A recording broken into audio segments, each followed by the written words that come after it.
বিবি বাররা আর তোমার বিবির নাম হলো আমেনা আর তার দেশের নাম হলো সোনার মদিনা। সুবহানাল্লাহ সুবহানাল্লাহ, জোরে বলুন। এইভাবে বলে দেওয়া হইল। এবার আব্দুল্লাহ বলছেন আমার ঘুমটা ভেঙে গেল। আব্দুল্লাহ চারটা বন্ধুকে বলছেন আমার বন্ধুরা, আমার যে আসমানে বিয়ে হয়ে গেছে এই কথাটা আমার আব্বাদেরকে জানাতে পারি না, আমার ভাইদেরকে জানাতে পারি না, আমার খালাদেরকে জানাতে পারি না, আমার ফুফুদেরকে জানাতে পারি না যে আমার বিয়ে আসমানে হয়ে গেছে। তারা বলবে হারে বন্ধু আব্দুল্লাহ কি বলে, যদি আমার আব্বাদেরকে বলি তো আমার আব্বা বলে হারে বেটা দুনিয়ার লোকের বিয়ে হয় জমিনে আর তোর বিয়ে আসমানে, মানবে কি মানবে না, তার জন্য আব্বাকে বলিনি। তো বন্ধুগুলা ঘুরে গেল যে টাকা পাবো না, খেজুর পাবো না, তো খবরটা দিয়ে দিবে, যারা টেনশনে পড়ে আছে গেল। চাচা বলো কি হলো বাছা? বলে চাচা মন খারাপ করে আর লাভ নেই। বলে কেন? বেটার বিয়ে আমার হয়নি তো আমি মন খারাপ করবো না তো কে করবে? বলে চাচা যেটার জন্য আপনি মন খারাপ করছেন সেটা কাজ হয়ে গেছে। বলে কি হয়েছে? বলে আপনার ছেলের বিয়ে হয়ে গেছে। তো আব্দুল মুত্তালিবের মন মেজাজ খারাপ হবে কি হবে না, যে বেটাকে আদর যত্ন করে বড় করলাম আর এই ফাঁকে বিয়ে করলো, আমি জন্মদাতা বাপটাও জানতে পারলাম না। বন্ধুগুলা বলছেন চাচা জানবার কথা নয়, আপনার ছেলের জমিনে বিয়ে হয় না, আপনার ছেলের বিয়ে হয়ে গেছে আসমানে। ইব্রাহিম খলিলুল্লাহ এসে বলে গেছে আপনার ছেলের বিয়ে হয়ে গেছে আসমানে, বিবির নাম হলো আমেনা আর তার দেশের নাম হলো সোনার মদিনা। আব্দুল মুত্তালিব বলছেন তাহলে কি করবো হুজুর, আসমানের বিয়েটা সব লোক মানবে না। এখন যদি আপনাকে কেউ এসে বলে যে উমুকের বিয়েটার বিয়ে আসমানে হয়েছে, তো গ্রামবাসী কেউ মানবে? ভাই কেউ মানবে না। তো আব্দুল মুত্তালিব বলছেন আসমানের বিয়েটা কেউ মানবে না, একটা নতুন করে দিন করব আর বেটাকে জামাই সাজিয়ে নিয়ে যাবো, মা মেয়েটাকে নিয়ে চলে আসবো। তো আব্দুল্লাহকে ডাকছেন, ও বেটা আব্দুল্লাহ এদিকে আসো। আসলো, কি হলো আব্বা? বলে আরে বেটা তোর বন্ধু যেগুলো বলছে সত্য কথা? বলে হ্যাঁ আব্বা, আপনি যা শুনেছেন সত্য কথা, আমার আসমানে বিয়ে হয়ে গেছে আব্বা। ঠিক আছে বেটা, তাহলে দেরি করব না, আমি একবার যাব আর আমেনার বাবা আব্দুল ওয়াহাবের সঙ্গে একটা নতুন করে দিন করব, বেটাকে জামাই সাজিয়ে নিয়ে যাব, মা মেয়েটাকে নিয়ে চলে আসবো, ঘর সংসার হবে, আমার নবী দুনিয়াতে চলে আসবে। ঘর দেওয়ার আগে যেমন ভিড় বানা হয়, জীবনের এখন ভিড় তৈরি হচ্ছে ভাই, জীবনী শুরু হয়নি। তো আব্দুল মুত্তালিব বাবা গো যাবেন মক্কা থেকে মদিনা। আচ্ছা বলুন, তো আব্দুল মুত্তালিব ওই মক্কা থেকে যে মদিনা যাবেন, তো কিসের জন্য যাবেন ভাই? হ্যাঁ বলেন বলেন, কিসের জন্য? হ্যাঁ বিবাহর কথাবার্তা বলার জন্য। তো এটুকু একটু মনে থাকে না ভাই? তাহলে একটু যদি একটু হ্যাঁ হু করে আমার ভালো লাগবে, যে হয়তো আপনারা বুঝতে পারছেন, মানে বেটার বিয়ে দেওয়ার জন্য একটা নতুন করে দিন করতে যাবে। তো আব্দুল মুত্তালিব যাচ্ছেন মক্কা থেকে মদিনা। আচ্ছা এখানে যারা বসে আছেন, যারা মক্কায় যাওয়ার ইচ্ছা আছে একটু হাত তুলে দেখেন তো, যারা যাবেন ইচ্ছা আছে। না গেলে মনে শান্তি হবে না, আমার ভালো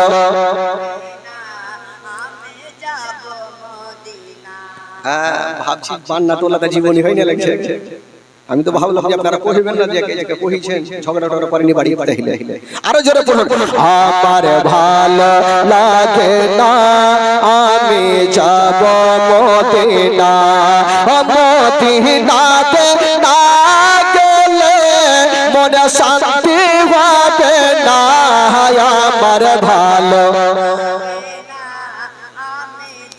জোরে জোরে আমার ভালো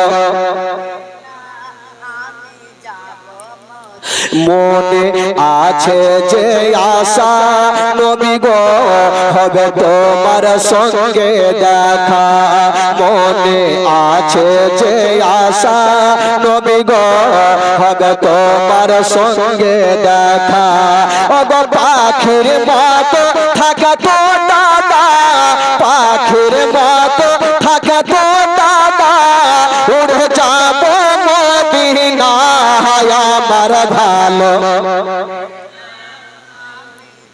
জোরে জোরে আমার ভালো লাগে না আমি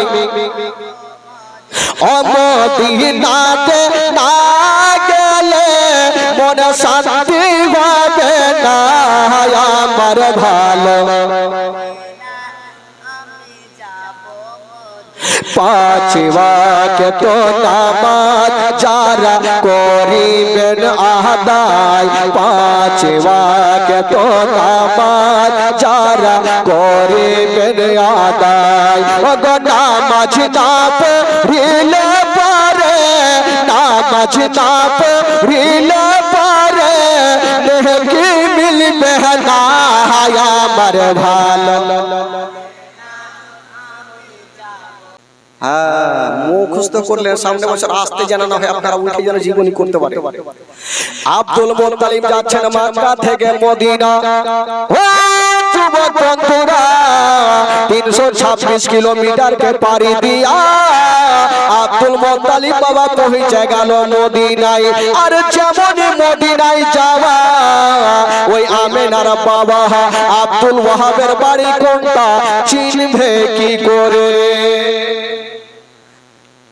আচ্ছা মদিনায় আব্দুল ওয়াহাব মানে আমেনার বাবা আব্দুল ওয়াহাবের বাড়ি কোনটা চিনবে কি করে আগে তো আর মোবাইল ছিল না যে ফোন করবে আর ঢুকে যাবে আজকাল তো মোবাইল হয়ে গেছে তো মোবাইল ছিল না ফোন করবে ঢুকবে কি করে আমেনার বাড়ি চিনবে তো আব্দুল মুত্তালিব বয়স্ক বেচারা রাস্তা ধরে চলে যাচ্ছেন আর মাথায় টেনশন যে আমেনার বাবার বাড়ি চিনবো কি করে ওয়াতো ইজ্জমান তাসা ওয়াতো জিল্লমান তাসা সামনে দিক থেকে একটা খোদার বান্দা চলে আসতেছিল আর যে লোকটা আসতেছিল গো ওটা অন্য কেউ নয় যে লোকটা আসতেছিল ওটাই হলো আমেনার বাবা আব্দুল ওয়াহাব টেনশন ছিল আব্দুল ওয়াহাবের বাড়ি চিনবো কি করে আর আব্দুল ওয়াহাব কিন্তু হাইটে চলে আসছে তো আব্দুল মুত্তালিব চিন্তা করছে ওকে তো চিনহে না তো ভাবনা চিন্তা করছে যে কাকে জিজ্ঞাসা করব যে আমেনার বাবার বাড়ি কোনটা তো ওই লোকটাকে জিজ্ঞাসা করি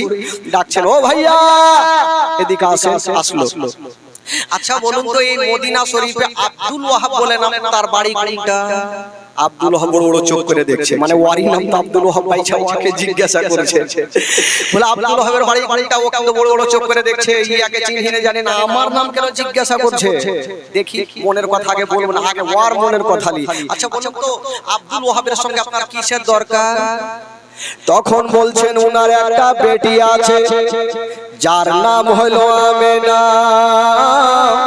দেখতে বড় সুন্দর দেখতে বড় ভালো জগতের আলো ওই আমেনার সঙ্গে আমার বেটার বিবাহর প্রস্তাব এনেছি আমি ডাইরেক্ট আমেনার বাবার সঙ্গে কথা বলতে চাই আব্দুল ওয়াহাব বুঝে গেল তাহলে তো আমার কাছে এসে যেহেতু আমার মেয়ের নাম হলো আমেনা আব্দুল ওয়াহাব বলল ভাই আপনার বাড়ি হোক না যে এখানে কেন আপনার আশাটা বেকার হয়ে গেল বলল কেন বলো আমেনার বিয়ে কিন্তু হয়ে গেছে আমেনার বিয়ে হয়ে গেছে তো আপনি কি করে জানলেন মানে মেয়ের বাপকে জিজ্ঞাসা করছে যে বিয়েটা হলো তো আপনি কি করে জানলেন আমেনার বাবা বলছে আমি জানবো না তো কে জানবে আমি হলাম সে আমেনার বাবা আব্দুল ওয়াহাব ও চাপটি আব্দুল ওয়াহাব বলে হ্যাঁ আব্দুল মুত্তালিব বলছেন হাই আল্লাহ আমি বয়স্ক মানুষ এত দূর থেকে আসলাম আর বিয়ে হয়ে গেল তো যাকে হয়ে গেল তার কিছু করার নেই চলে যেতে হবে তো জিজ্ঞাসা করছে আচ্ছা বিয়েটা যে হইল আপনার বেটির তো কোথায় হয়েছে একটু বলেন তো বলে বিয়েটা হয়েছে মক্কা শরীফে জোরে বলেন সুবহানাল্লাহ আরো জোরে বলুন আব্দুল মুত্তালিব বলছে মক্কা তো আমারও বাড়ি আচ্ছা জামাইয়ের নামটা কি বলেন তো বলে জামাইয়ের নাম হলো হযরত আব্দুল্লাহ জোরে বলেন সুবহানাল্লাহ আব্দুল মুত্তালিব বলছে কুটুম তালি একটু কাছিয়েছে রশি একটু কাছিয়েছে কারণ আপনারা তো আরো থাকতে পারো ওর বাপের নামটা আগে জানি বলছে আচ্ছা উনার বাপের নামটা কি তখন বলছেন উনার বাবার নাম শুনেছি কাবা শরীফের দেখভাল করে যার নাম হলো আব্দুল মুত্তালিব জোরে বলুন যেমনই নাম খানা লিয়েছে আব্দুল মুত্তালিব তাই না বুকে লাগিয়েছে আইসো বিহাই সাহেব বিহাই বলে বুকে লাগিয়েছে, আমার দিকে কি কহে বিয়াহি কহে না, মানে সব দিকে করে করে ভুলে গেছে আমার দিকে কি কহে, কোনটা বলে সামধি, কোনটা বলে আমদি, এগুলো ভাষা। তো বিহাই বিহাই যখন বুকে লাগিয়েছে, আব্দুল ওয়াহাব ভয় পেয়ে গেছে, একে চিনি না জানি না, বিহাই বলে কেনা বুকে লাগাইলে? আচ্ছা ভাই তোমাকে চিনি না জানি না, আর বিহাই বলে কেন বুকে লাগিয়েছো? বলছে আমি লাগাবো না, তোকে লাগাবে। বলে কেন? বলে আপনি যেমন আমিনার বাবা আব্দুল ওয়াহাব, আমি হলাম সে আব্দুল্লাহর বাবা আব্দুল মুত্তালিব। ও আপনি আব্দুল মুত্তালিব? বলে হ্যাঁ। বলে আচ্ছা যাকে, যখন বিয়েটা হয়ে গেছে আব্দুল মুত্তালিব বলছে ভাই বিহাই সাহেব আমিও জানি বিয়েটা আসমানে হয়েছে, তার জন্য আসলাম একটা নতুন করে দিন করা হোক। বলে হোক তাহলে। বলে একটা তারিখ নির্ধারণ করা হইলো, যেটা হলো কুরবানির চাঁদের 9 তারিখ, কেউ বলেছে 10 তারিখ, আর বিয়ের দিনটা হলো বাবা সোমবার। জোরে বলুন, নবীর বাবার বিয়ের দিন হচ্ছে বাবা সোমবারে। বন্ধুরা ওগো সোনামানিকেরা, নবী মার্কেটে যাচ্ছেন তাও নবী সোমবারে, নবী দুনিয়াতে আসছেন তাও নবী সোমবারে, নবী মক্কা থেকে মদিনা যাচ্ছেন তাও নবী সোমবারে, নবী দুনিয়া থেকে বিদায় নিয়ে যাচ্ছেন তাও নবী সোমবারে। সব দিকে সোমবার। এবার দিন করা হলো, আর দিন করে আব্দুল্লাহকে জামাই সাজিয়ে নিয়ে গেল, বিয়ে কিন্তু হয়ে গেল। আচ্ছা যখন বিয়ে হয়ে গেল, আমিনার সঙ্গে আব্দুল্লাহর বিয়ে হলো, তো মন্দির ভাই মা বোনেরা চলে আসেন খালা, চিন্তা নেই, জীবনে তো 5 দিন করব, প্যান্ডেল ফুল করতে হবে।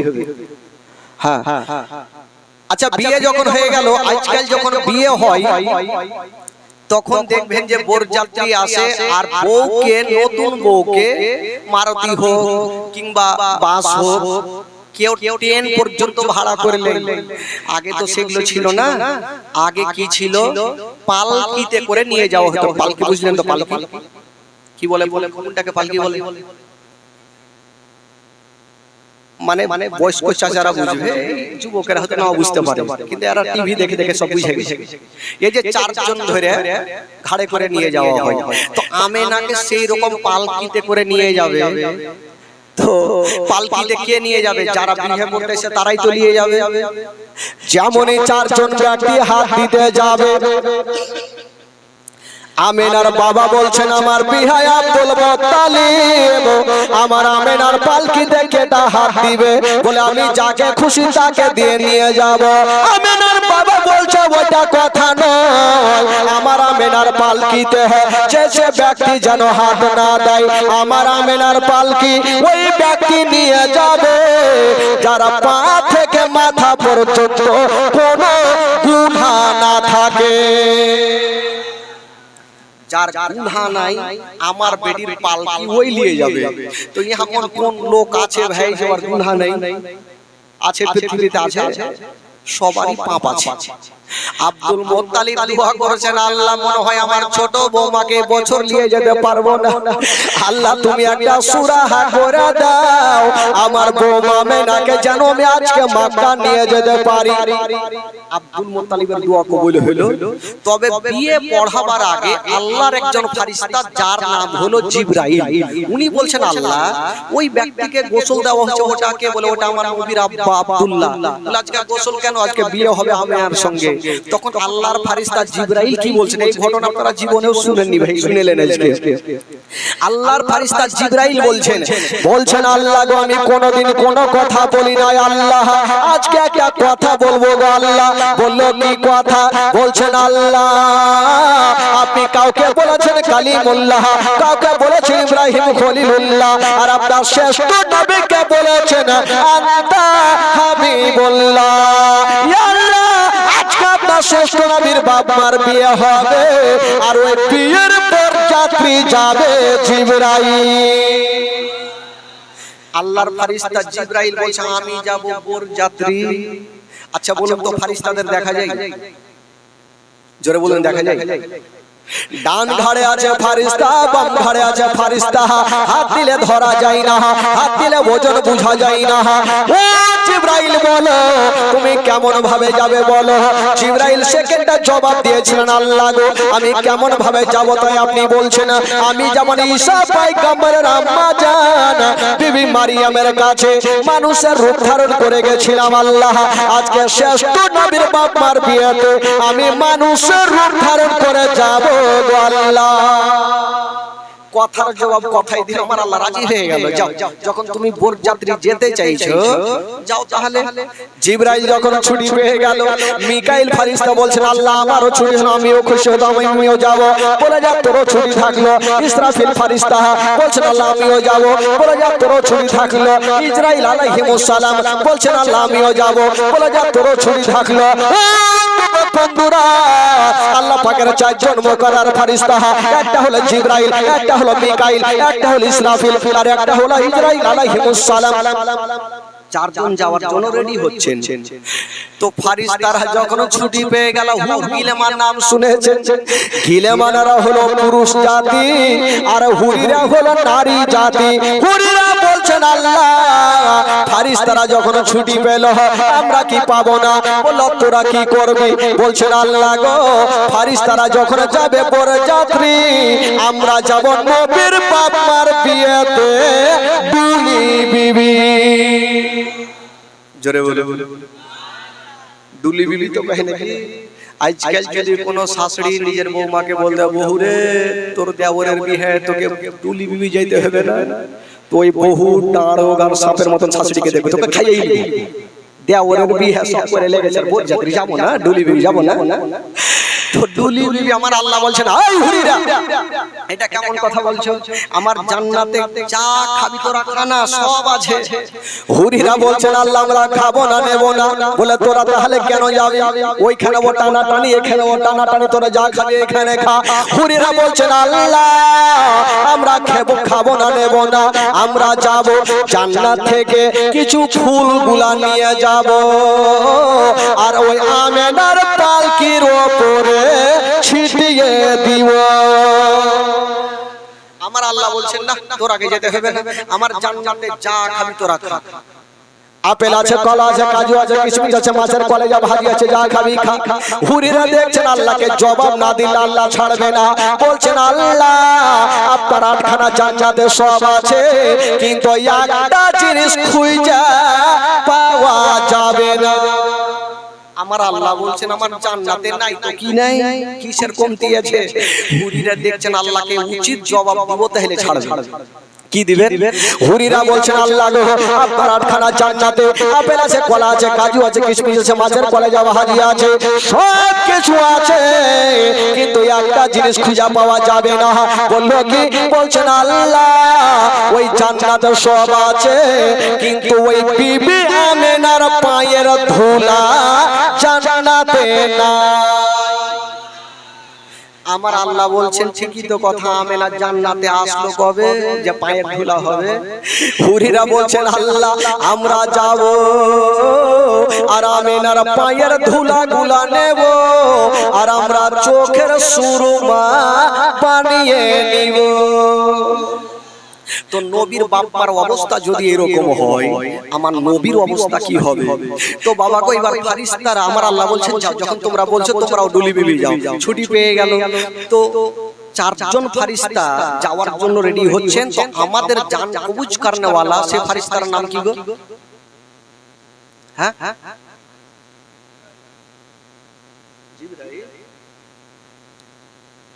যা পারছে বলে দিছে। হ্যাঁ মানে ফের বলতে ফের দেরি নাই। মাওলানা সাহেব বলছে গোসলের ফরজ পেটি কেউ পারে না, কেউ পারে না। পিছন থেকে একটা বাচ্চা বলছে তিনটি। মাওলানা সাহেব বলে বাপ রে পাই রাইছে তো। বলছে কি করে বাবা? বলছে গামছা সাবুন আর তলিয়া। মানে যাই হোক বলেছে তো। তো আমাদের জান কবজ করনেওয়ালা তার নাম হবে ইসরাইল। উনি কিন্তু মনটা খারাপ করে বসে আছেন। আমার আল্লাহ বলছেন তোমাকে ছুটি দিলাম যাও বরযাত্রী। বলছেন আল্লাহ গো আমার কাজ এমনই কাজ সেকেন্ডের মধ্যে আমাকে কোথায় কোথায় যেতে হয়। আমার কাজ তো জান কবজ করা। তো আমি এখান থেকে যাব জমিনে, জমিন থেকে যাব মদিনা, আমেনাকে নিব, মক্কাতে পৌঁছাবো। এই যে আসা যাওয়াতে 2-4 ঘন্টা যাই দেরি হবে, এতক্ষণ জানটা কবুজ করবে কেডা? আমার আল্লাহ বলছেন আজরাইল যাও, এমন কথা যখন তুমি তুলে ধরেছো, যাও যাও ওই আমেনা মদিনা থেকে মক্কাতে যতক্ষণ না আসে, আব্দুল্লাহর ঘরে না আসে, আব্দুল মুত্তালিবের বাড়িতে না আসে, আমি আল্লাহ তাআলা একটাও কোন জীবের মরণ হইতে দেব না। জোরে বলুন, আমি মরণটাকে বন্ধ করে দিলাম। আল্লাহ যদি কাউকে না মারে তো কি করে মরবে ভাই? তো আমার আল্লাহ তাআলা বলল ঠিক আছে যাও। এবার ইসরাইল আলাইহিস সালাম চলে যাচ্ছেন, আমার আল্লাহ বলছেন এ ফেরেশতারা যাও, আমেনার বাবা নিষ্পাপ ব্যক্তি দাবি করে যার কোনো পাপ নাই, তোরা যা আমেনার পালকিটাকে নিয়ে তোরা মক্কাতে পৌঁছে দে। বাবা গো, এবার আমেনার পালকিটাকে নিয়ে মক্কাতে পৌঁছে দেওয়া হইল। যেমনই মা আমেনা আব্দুল্লাহর ঘরে পৌঁছে গেছেন বন্ধুরা, বন্ধুরা যেমনই পৌঁছে গেছেন বাবা, এত কথা খুলে বলবো না, একটা কথা বলে দি, ওই আব্দুল্লাহ মা আমেনার কপালে একটা চুমা দিয়েছেন বন্ধুরা। আর যেমনই চুমা দেওয়া হইল, আব্দুল্লাহর পেশানিতে যে নূরটা ছিল মা আমেনার পেটে জমা হয়ে গেল। আব্দুল্লাহর পেশানিতে নূরে মোহব্বতী চমকাইতে ছিল, মা আমেনার গর্ভে চলে আসলো, আমার নবী মার গর্ভে চলে আসলেন। ভাবা, এই যে জীবন এখান থেকে এবার শুরু হচ্ছে। নবী তো মার গর্ভে আসলে এখন দুনিয়াতে